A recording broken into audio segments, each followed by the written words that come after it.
Russia had struck American soil. Russia used hundreds of drones, hypersonic, ballistic and cruise missiles in the overnight attack. Unleashing missiles meant to cripple the heart of U.S. air power.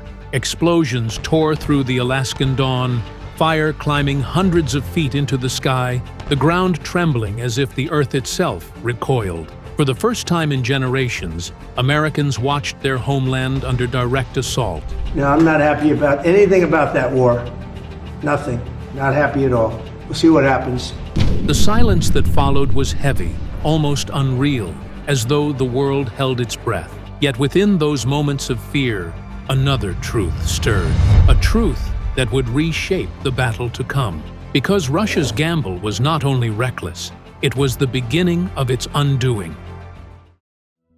The first strike. The assault began in silence. From deep within Siberia, mobile launchers rose from hidden shelters, their engines igniting with a low roar that no one in Alaska could hear. 42 ballistic missiles and 6 hypersonic glide vehicles streaked upward. Russia used hundreds of drones, hypersonic, ballistic and cruise missiles in the overnight attack, vanishing into the night sky before arcing toward their target. Their path was clear, the U.S. airbase near Anchorage, home to America's prized fleet of B-2 Spirit bombers. Inside the base, dawn had barely broken when early warning satellites picked up the launches. Alerts blared across command screens, and within seconds, alarms screamed across the compound. Airmen rushed into shelters. Fire crews scrambled to their stations. Missile defense systems, both Patriot and THAAD, sprang into action. Dozens of interceptors climbed into the sky, their trails crisscrossing above the tundra in desperate pursuit of the incoming swarm. Some Russian warheads were destroyed in brilliant flashes high overhead, scattering fragments that fell harmlessly into the snow. Yet the sheer volume was too great. 4 penetrated the defenses. At 6:17 a.m., they struck. The first warhead slammed into a reinforced hangar, tearing apart steel and concrete. Inside, a B-2 bomber was ripped to pieces, its sleek frame consumed in an instant. A second blast followed close behind, obliterating another bomber in its bay. Fire surged outward, igniting fuel lines and collapsing radar towers. 2 more detonations ripped through nearby shelters, shaking the ground so violently that windows shattered miles away. When the dust cleared, the damage was clear. 2 stealth bombers worth billions were gone. 11 airmen lay injured, dazed and bloodied, but 6 bombers remained untouched, sheltered or airborne. Russia had wounded America, but the blow was not fatal. The core of the fleet had survived, and with it, the power to strike back. The shock waves. News of the strike spread within minutes. Russian forces fired 574 drones and 40 missiles during the overnight attack. Screens across the United States lit up with breaking headlines, showing fireballs rising over Alaska. For many, the images felt unreal, as if pulled from an old Cold War nightmare suddenly revived. America had been attacked, and the world was watching. Inside the Pentagon, urgency gripped every room. Senior officers spoke in clipped tones, their eyes fixed on live feeds from the north. What mattered was not only the damage itself, but what it represented. Russia had crossed a line that most thought would never be crossed. It had targeted the American homeland. On cable networks, retired generals and admirals offered stark warnings. They reminded viewers that first strikes never end as planned, and that survival depends on what comes next. The mood was heavy, but it carried a clear undercurrent.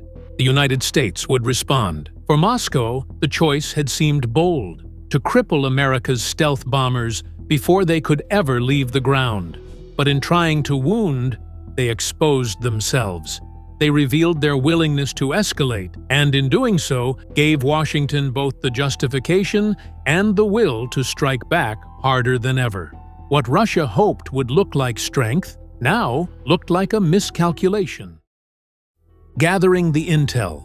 Even before the smoke cleared in Alaska, the hunt for answers had begun. The United States needed to know where to strike, and quickly. Across the Arctic skies, long-winged Global Hawk drones climbed to 60,000 feet. From that height, They traced every electronic signal they could catch, mapping the invisible threads of Russia's defenses. Farther south, Rivet joint surveillance planes flew silent orbits, soaking up intercepted chatter. Each fragment of radio call, each burst of radar was logged and analyzed. High above, satellites shifted into sharper paths over Russia's military districts. Their cameras peered through clouds, charting convoys, missile batteries, and hidden command centers.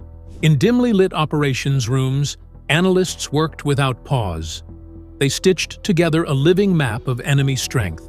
Mobile SAM launchers were marked, airfields were cataloged, supply depots glowed as red dots across the digital grid.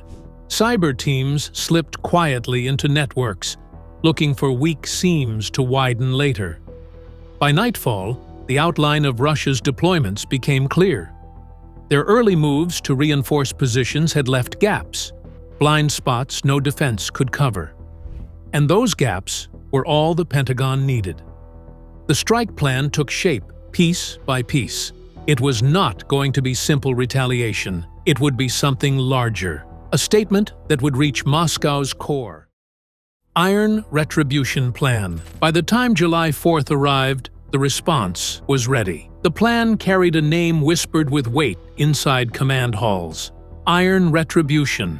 It was built not just to answer the strike, but to tear apart the illusion of Russian defenses. At its core was one truth. No bomber could reach its target unless a path was carved through the web of S-400 and S-500 missiles.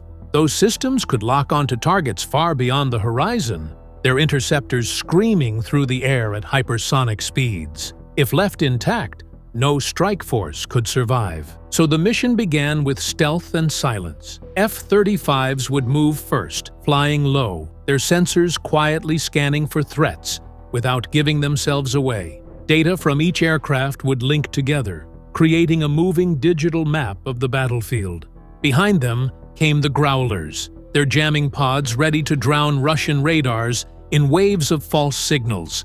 Every gap opened by deception would be widened by fire. F-15EX fighters and Super Hornets would launch missiles at radar sites, burning holes in the shield. Above it all, F-22 Raptors would watch, ready to intercept anything that dared to rise and challenge the strike. It was a plan of layers. Technology, precision, and timing are woven together into one overwhelming blow.